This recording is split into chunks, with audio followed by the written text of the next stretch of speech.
Hi viewers, welcome to our channel.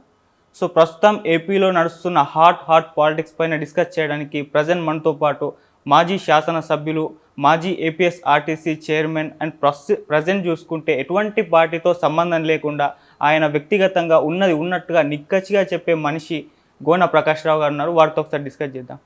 Sir నమస్కారం. Sir నమస్కారం brother. Sir ఏపీలో politics చూస్తూనే ఉన్నారు. సో ఇటు టీడీపీ అండ్ జనసేన పొత్తు ఏర్పాటు చేసుకున్నాయి. వైసీపీ పార్టీని ఎలాగైనా గద్దెదించే ఒక ప్రయత్నం అయితే వాళ్ళు చేయడానికి ట్రై చేస్తున్నారు. మరి ఇది వర్కౌట్ అవుతుందా? అసలు టీడీపీ జనసేన పార్టీ అనేది పొత్తు పెట్టుకోవడాన్ని మీరు ఏ విధంగా చూస్తారు సార్? దీనిపై మీ ఒపీనియన్ ఏంటి? ఇది రైట్ డిసిషన్. పవన్ కళ్యాణ్ ఏదైతుందో 14లో అన్నతో కలిసి రాష్ట్రమంతా తిరిగి అట్టలి ఫ్లాప్ అయ్యాది. 21 సీట్లు మాత్రమే వచ్చి పార్టీని ఏదైతుందో కాంగ్రెస్కు విలీనం చేసి రాజకీయ ఒక శూన్యత నుంచి ఆల్టర్నేటివ్ ఈ రాష్ట్రాన్ని ఒక రెడ్డి కమ్మాసేన సామాజిక న్యాయం జరగాల, బడుగు బలైన వర్గాలకు అవకాశం రావాలని నేను సినిమా రంగం నుంచి దూరమై స్వచ్ఛందంగా రాజకీయాలకని చెప్పి పార్టీ పెట్టి ఒకటేసారి ముఖ్యమంత్రి అయిన కలలు కానీ ఏదైతుందో కుటుంబం అంతా ప్రచారానికి వాళ్ళ రామ్ చరణ్, అల్లు అరవింద్ ఎంటైర్ ట్రైన్ అని అమెరికాకి వెళ్ళి వచ్చి స్పెషల్ ఫ్లైట్ వస్తే రిజల్ట్ రాలే. ఆయన కనుక పార్టీ కంటిన్యూ చేస్తే చాలా భవిష్యత్తు ఉండే. విడిపోయిన తర్వాత ఆ రాష్ట్రానికి ముఖ్యమంత్రి అయినా ఆశ్చర్యపోవలసిన అవసరం లేకుండే చిరంజీవి గారు ఆ కాన్సెప్ట్ ఇటుంటే. సో దాన్ని వదులుకున్నాడు కేంద్ర మంత్రి. ఇప్పుడు ఇంట్లో కూర్చున్నాడు. ఎవరుంటే వాళ్లకు పోయి డై కొడుతున్నాడు. ఎవరు ముఖ్యమంత్రి ఉంటే ఇక్కడ అక్కడ ముఖ్యమంత్రి. ఇంకా ఆయనకు ఏదైతుందో 100,000 కోట్లు సంపాదించుకోవాలని ఆశ తప్పితే Pawan Kalyan is a left ideology. సొంత రక్తం పంచుకొని బిడ్డైనా 14లో వచ్చి 9లో వచ్చి ఆయనకు మెర్జ్ చేయడం ఇంట్రెస్ట్ లేకుండే. 14లో విభజన జరిగిన తర్వాత అతను రాజకీయాలకు వచ్చి స్వచ్ఛందంగా ఆ రోజున్న బీజేపీ టీడీపీకి సపోర్ట్ చేశాడు క్యాంపెయిన్. 2019లో ఎన్నికలకు నిర్ణయం తీసుకున్నాడు. అవును, కానీ పార్ట్ టైం చేస్తూ ఉన్నాడు. రాజకీయంగా ఏదైతుందో రాజకీయ నాయకులకు ఏదైతే లక్షణాలు ఉండాలో నిజంగా న్యాయంగా చెప్పాలంటే కాన్సెప్ట్ ఉంది, సిన్సియారిటీ ఉంది. కానీ రాజకీయాలను క్షుణ్ణంగా ఏదైతుందో సీరియస్నెస్గా నడపల. ఇప్పుడున్న పరిస్థితిలో పోయినసారి అతను స్వయంగా ఓడిపోయి ఒకే ఒక సీటు గెలిచి అట్టల్లి ఫ్లాప్ అంటే నాగబాబు వాళ్ళన కానుంచి తను 2 సీట్లు చేసి ఓడిపోయి వ్యూహం లేకుండా ఇప్పుడు జనం రావడం డిఫరెంట్, ఓటు రావడం డిఫరెంట్, రాజకీయాలు డిఫరెంట్. సో ఇప్పుడు కరెక్ట్ నిర్ణయం తీసుకున్నాడు. సరి అయిన సమయములో అతను జైల్లో ఉన్నప్పుడు ఇక మనకు దారి లేదు. ఇప్పుడు ఇద్దరు కలవకపోతే చీలిక మీద వైఎస్ఆర్ గారికి ప్రాఫిట్ అవుతుంది, బెనిఫిట్ అవుతుంది. జగన్మోహన్ రెడ్డి గారి పార్టీకి వైఎస్ఆర్సీపీకి నిర్ణయం తీసుకొని అనౌన్స్ చేసి ఇచ్చాడు. ఆయన ఒక దిక్కు బీజేపీతో కూటమిలో ఉన్నాడు. బీజేపీ వాళ్ళు ఇంకా విడిపోయినట్టు చెప్తలేరు. బీజేపీ కూడా కలవాలని కూడా కేంద్ర నాయకులకు షా గారికి కానీ మోడీ గారికి కానీ నడ్డా గారికి చెప్పాడు. అది సాధ్యమైన పని కానే కాదు. అడ్జస్ట్మెంట్ అనేది it's a very difficult. So ఇప్పుడున్న సిచ్యువేషన్లో కరెక్ట్ ట్రాక్లో ఉన్నారు. అతని ప్రభావం ఏదైతుందో దాదాపు 60-70 సీట్ల మీద 175లో 55 స్థానాల మీద డిఫరెన్స్ పడుతుంది. దాంట్లో పర్టికులర్గా east west part of Guntur, part of Krishna ఉమ్మడి జిల్లాలు అండ్ వైజాగ్ అండ్ విజయనగరం. దాన్ని కాపు అనుకున్నా కూడా కాపు ఓటింగ్ ప్యాటర్న్ మీద ప్రభావితం చేస్తారు. అది 2009లో జరిగింది. నష్టపోయారు వాళ్ళు. మేము ఒక 100 సంవత్సరాలు వెళ్ళకపోయిందని. అయినా ఏదైతుందో 14లో ఆయన వల్ల కొంచెం ర్యాలీ అయింది. చంద్రబాబు గారికి అధికారం వచ్చింది విభజన జరిగిన తర్వాత. మొన్న అతనికి పర్సెంటేజ్ ఆఫ్ 6 or 7% వచ్చినప్పుడు ఏదైతుందో అది కాపు ప్యాటర్న్ వచ్చింది ఆయనకు మ్యాక్సిమం. ఇప్పుడు ఈ కలయిక వలన ఈస్ట్ వెస్ట్ ట్రెండ్ సెట్ చేస్తుంది. ట్రెండ్ సెట్ 1978లో ఎప్పుడు కానీ 78 నుంచి ఈస్ట్ గోదావరి వెస్ట్ గోదావరి రిజల్టే రాష్ట్ర రాజకీయాల మీద ప్రభావితం చేస్తుంది. అప్పుడు 21 ఉండే ఈస్ట్ గోదావరిలో 77 నుంచి 2009 వరకు డీలిమిటేషన్ వరకు. ఇక్కడ 19 ఉండే. ఇప్పుడు ఎన్నైనాయి? వెస్ట్ గోదావరిలో 17 అయినాయి, అక్కడ 19 అయినాయి. ఈరోజు 36కు 36 ఇద్దరు కలవడం వలన 36లో 1 or మిస్ అయితే 2, 34కు తగ్గకుండా ఈరోజు ఆ కాంబినేషన్లో వస్తుంది. దాంతో కృష్ణా అండ్ గుంటూరు జిల్లా అండ్ వైజాగ్ విజయనగరంలో ఒక 5-6 సీట్ల మీద. తో నేను అతనికి అనుకుంటా 25 నుంచి 30 సీట్లు ఇచ్చే అవకాశం ఉంది. అధికారం వస్తే డిప్యూటీ ఉప ముఖ్యమంత్రి కూడా అయ్యే అవకాశం ఉంది. మనోహర్ గారు మంత్రి లేకపోతే స్పీకర్ అయ్యే అవకాశం ఉంది. ఈ గఠబంధన్ ద్వారా నేను చాలా మీ రెడ్డిలో చెప్పలేదనుకోండి, మీది మేనేజ్మెంట్ కూడా చేంజ్ అయ్యేది. బట్ మీరు ఫస్ట్ టైం పిలిచారు, మీ ఇంటర్వ్యూ కూడా నాకు ఎందుకంటే ఈ టాక్ నడుస్తుంది కనుక ఇట్ ఇస్ సరి అయిన టైం అని చాలామంది నన్ను ఇంటర్వ్యూస్ అడిగారు. తెలంగాణలో కూడా దాదాపు ఒక 10-12 యూట్యూబ్ ఛానల్. ఎలక్షన్ ముందు ఒక 10 రోజుల ముందు కానీ, ఎలక్షన్ అయిన తర్వాత కానీ నేను ఎవరికి ఇవ్వలేదు. ఎలక్షన్ కంటే ముందు ఒక 15-16 రోజుల ముందు, 17 రోజుల ముందు వరకు నామినేషన్స్ అప్పుడు ఇచ్చిన తర్వాత no interviews.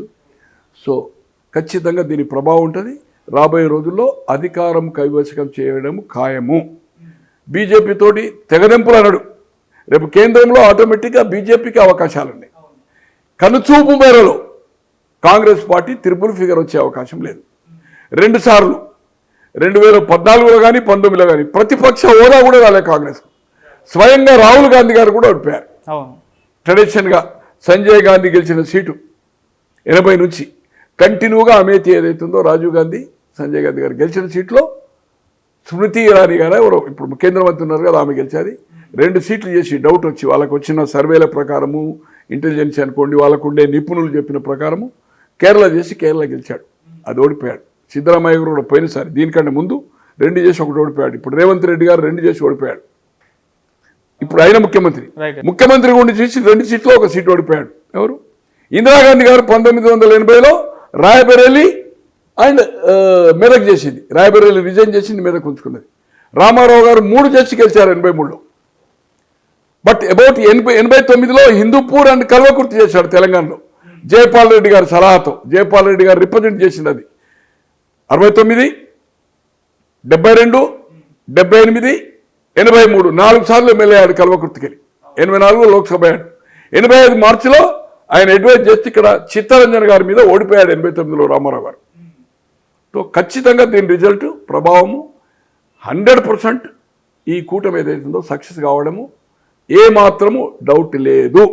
Okay sir, TDP and Janasena పొత్తు ఏర్పాటు చేసుకున్నాయి. ఇవి మీరు అన్నట్టు బీజేపీతో పొత్తు కోసం ఎదురు చూస్తూ ఉన్నాయి. బహిర్గతంగా కూడా వాళ్ళు చెప్పడం చూస్తున్నాం, బీజేపీ వస్తే రానివ్వండి. కానీ చాలా సర్వేలు ఆ బీజేపీతో పొత్తు ఏర్పాటు చేసుకుంటే టీడీపీ జనసేన కూటమి ఓడిపోతుందని కూడా చెప్తున్నాయి. మరి ఎందుకు అంటారు సార్? సార్ దానివల్ల ఏమైతుందంటే క్రిస్టియన్ అండ్ ముస్లిం మైనార్టీ ఈ ఓట్లు ఏదైతే మైనస్ అయ్యి అది సాలిడ్ జగన్మోహన్ రెడ్డి గారు అయితే బీజేపీ అని అదైతే దాని అనుమానం. నేను అనుకుంటున్నా బీజేపీ అలయన్స్ కావాలనేది వద్దు అనే ఆలోచన పవన్ గారికి ఉండదు, చంద్రబాబు గారు కూడా వద్దు అని అన్నారు. మీరు అనేది 100% దాని ఎఫెక్ట్ ఏదైతుందో ప్రభావం కొంచెం నష్టం జరుగుతుంది, సీట్లు తక్కువ అవుతుంది.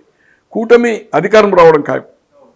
అడ్జస్ట్మెంట్లో కొంత అసంతృప్తివాదులు ఉండి అది నష్టం జరిగే అవకాశం ఉంటుంది. అనుకున్న సీట్ల కంటే ఇప్పుడు 150 టచ్ అయ్యే అవకాశం ఉంది, 140 పైన. అటువంటిది 120-125 రావచ్చు. అందుకోసం ఎలయన్స్ అనేది జరిగే పని కాదు. ఎందుకంటే వీళ్ళు ఇక్కడ బీజేపీ అనేది స్ట్రెంత్ లేదు. 1%, 2% ఓట్లేవు. 1 రేపు పార్లమెంట్లో కూడా ఏదైతుందో వీళ్ళు గెలిచిన జగన్మోహన్ రెడ్డి గారు ఎన్ని సీట్లు గెలిచినా 25లో వీళ్ళు గెలిచిన ఆటోమేటిక్గా ఈ కూటమిలో ఉంటారు వాళ్ళు. ఏది ఎన్డీఏ కూటమిలో. గతంలో చంద్రబాబు గారు కానీ రామారావు గారు దాంట్లో ఉన్నారు. డిఫర్ అయ్యాడు, డిఫర్ అయితే నష్టపోయాడు. మళ్ళీ ఆయన వ్యతిరేకంగా మాట్లాడు. దానివల్ల ఖచ్చితంగా కొన్ని సీట్ల మీద నష్టం జరుగుతుంది. ప్రభుత్వం ఏర్పాటులో ఏమాత్రం డౌట్ ఉండదు, నష్టం జరిగే అవకాశాలు చాలా ఉన్నాయి. ఏ పరిస్థితిలో 99.9 బీజేపీ ఈ 2 పార్టీలతో కలిసే అవకాశం లేదు. ఒంటరిగా పోటీ చేస్తుంది. They will wait for 2024. ఇప్పుడు చంద్రబాబు గారు వచ్చిన తర్వాత తను చెప్పే హామీలు 20 లక్షలని చూశాను పొద్దున్నే పేపర్లో. కొంచెం నేను ఎక్కడో పూర్ణ హోటల్ పొద్దున్న 5:30కే పేపర్ తీసుకున్నాను. తో దాంట్లో ఉన్నది 20 లక్షల ఎంప్లాయీస్ కాదు, లోటు బడ్జెట్లో ఉన్నది, అప్పులు తీర్చలేని పరిస్థితి, జీతాలు ఇవ్వలేని పరిస్థితి. ఎక్కడి నుంచి దెబ్బతీస్తారు? కేంద్రం ఎందుకు ఇస్తుంది? గతంలో ఆయన పార్ట్నర్న ఇవ్వలే కదా. అవును, స్వయంగా ఆయన పూజకు వచ్చాడు కదా. స్వయంగా ఆయన క్యాంపెయిన్ కమిటీ చైర్మన్గా 2014 ప్రధాని కాకముందు తిరుపతికి వచ్చి బిడ్డను అన్నది రోడ్డు మీద వచ్చింది సంథింగ్ చెప్పాడు కదా, అన్యాయం జరిగిందని. 1 రూపాయి సాయం చేయలేదు మోడీ గారు. సో అందుకోసం ఏదైతుందో ఈ ప్రభుత్వాన్ని ఇప్పుడు తెలంగాణలో అదే పరిస్థితి ఉంది, అక్కడ అదే పరిస్థితి. ఇద్దరు ముఖ్యమంత్రులు బర్బాద్ చేసిండు రాష్ట్రాన్ని.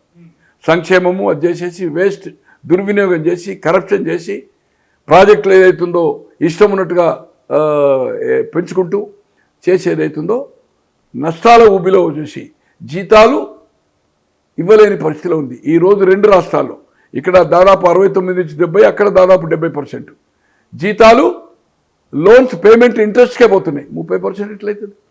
ఎంప్లాయ్మెంట్ నువ్వు ఎట్లా చేయగలుగుతావు? ఇప్పుడు 2 లక్షలు 1 ఇయర్లు అంటున్నారు. కాదు, ఇంపాసిబుల్. 2 లక్షలకు మళ్ళీ ఎంత అవుతుంది? ఇప్పుడు 35% జీతాలకు పెన్షన్కి అవుతున్నది. అది 42% పోతుంది. అట్లా ఈ పథకాలు కూడా మనం చూస్తాం రాబోయే రోజుల్లో. ఆర్థికంగా చాలా చిక్కులో ఉంది, అక్కడ కూడా ఉంది. చంద్రబాబు గారు ఈసారి మళ్ళీ అక్కడ ముఖ్యమంత్రి అయిన తర్వాత ఫెయిల్ అవుతాడు. ఆల్టర్నేటివ్గా రేపు రాబోయే రోజుల్లో జగన్ ఫెయిల్ అయిపోతాడు. ప్రూవ్ అవుతుంది ఇప్పుడు ఎలక్షన్ తర్వాత. ఈ 2 పోయి రేపు రాబోయే రోజుల్లో 2024లో జాతీయ పార్టీలే డామినేట్ చేస్తాయి. అక్కడ మళ్ళీ కాంగ్రెస్ అండ్ బీజేపీ పార్టీలు అయితే ప్రాంతీయ పార్టీలు ఖతం అయిపోతాయి. ఇక్కడ కూడా ఇప్పుడు బీఆర్ఎస్ ఉంది, is a finish. Now BJP లోక్సభలో గుడ్ పర్ఫార్మెన్స్. పోయినసారి ఎట్లయితే 1 సీట్ వచ్చి 4 వచ్చినాయో, ఇప్పుడు 8 వచ్చినాయో, ఇప్పుడు 5-6కు తక్కువ రావు. బీజేపీ ఫోర్స్ అవుతుంది. వాళ్ళు ఒక బీసీ ముఖ్యమంత్రిని నినాదం తీసుకున్నారు. మాదిగా ఇష్యూను సాల్వ్ చేస్తున్నారు. మాదిగా అనేది 18%లో more than 10%, almost 11% Madiga community. ఈ ఓటు బ్యాంక్ ఏదైతుందో పార్లమెంట్లో పెరిగి అసెంబ్లీ వరకు అది చేసుకొని రాబోయే రోజుల్లో బీఆర్ఎస్ అనేది డైల్యూట్ అయిపోతుంది, 3rdకి వచ్చేస్తుంది. So now BJP and Congress అయితే కాంగ్రెస్ ఇది ఫుల్ఫిల్ చేయనప్పుడు ఖచ్చితంగా ఆల్టర్నేటివ్ ఇది బీజేపీ అవుతుంది రాబోయే రోజుల్లో. ఎక్కడ? పార్లమెంట్లో అవుతుంది. మీకు పార్లమెంట్లో రిజల్ట్ చూడండి రేపు రాబోయే రోజుల్లో ఏం జరుగుతుందో. ఇది ఎందుకంటే 100 days అన్నారు. మే 16కా 17కా కేంద్ర ప్రభుత్వం ప్రమాణ స్వీకారం చేసింది మోడీ గారు. అంటే మే 10th లోపల ఎలక్షన్స్ జరగాలి, రిజల్ట్స్ రావాలి మే 10th లోపల. సో ఈ 4 నెలల ఈ స్కీమ్స్ ఏదైతే ఇవ్వలేదో దీనికి కొన్ని కట్ టైం పెట్టిండ్రో ఇబ్బంది అయితే. ఇప్పుడు ఏమైంది? బస్సు ఫ్రీ అన్నారు. బస్సు ఫ్రీ ఓన్లీ ఎక్స్ప్రెస్ మన పల్లె వెలుగు అనలే కదా. తర్వాత ఇప్పుడు అన్నారు. ఇప్పుడు ఏదైతుందో రైతు బంద్ అన్నారు. రైతు బంద్ ఏదైతుందో 10 acresకే లిమిటైజ్ చేసింది అనుకోండి. ఇవన్నీ కట్ డౌన్ అవుతుంది. నిరుద్యోగ వృత్తి అంటాడు. నిరుద్యోగ వృత్తిని ఎంప్లాయ్మెంట్లో రిజిస్టర్డ్ చేసి వాడు ఒక 5 ఏళ్ళు 6 ఏళ్ళు టార్గెట్ పెడతాడు ప్రతి నిరుద్యోగికి ఇయర్. ఇది లాట్ ఆఫ్ ప్రాబ్లమ్స్ ఉన్నాయి. ఇవన్నీ హామీలు ఇచ్చారు, ఇప్పుడు ఇబ్బంది పడుతున్నారు. మనం చూస్తాము రాబోయే రోజులు 4-5 నెలలు అయితే ఈ బంద్ అయితే ఈ 5 కార్యక్రమాలు చేయాలి కదా. నిరుద్యోగ వృత్తి అయితే ఈ 6 గ్యారంటీ కంటే ముందే అనౌన్స్ చేసింది కదా ప్రియాంక గాంధీ మీటింగ్లో. నిరుద్యోగ వృత్తి ఇస్తామని అనౌన్స్ చేసింది కదా. అది 6 గ్యారంటీల కంటే అది ఇంపార్టెంట్. ఫస్ట్ నువ్వు పబ్లిక్ మీటింగ్లో అనౌన్స్ చేసినావు, అది లేదు 6 గ్యారంటీలో మేనిఫెస్టోలో పెట్టలే. అంటే మేనిఫెస్టోలో ఉంది, 6 గ్యారంటీ సంతకంలో నిరుద్యోగ వృత్తి లేదు. సో ఇవన్నీ ఏదైతుందో ఇక్కడ అక్కడ ప్రాబ్లం అవుతుంది. So it should be the BJP ఏ పరిస్థితిలో ఎలయన్స్ కాదు. జగన్మోహన్ రెడ్డి ఎవరితో ఎలయన్స్ కాడు, ఆయనకు అవసరం లేదు. బీజేపీతో జరగడం మైనార్టీ ఓట్ బ్యాంక్ పోతుంది ఆయనకు కూడా. అక్కడ 7 to 8% ఉంది, మన దగ్గర 10 to 11% తెలంగాణ ప్రాంతంలో ఉంది మైనార్టీ. కనుక ఖచ్చితంగా ఏమాత్రం అనుమానం లేకుండా ఆ కూటమి గెలుపు అనేది ఖాయం.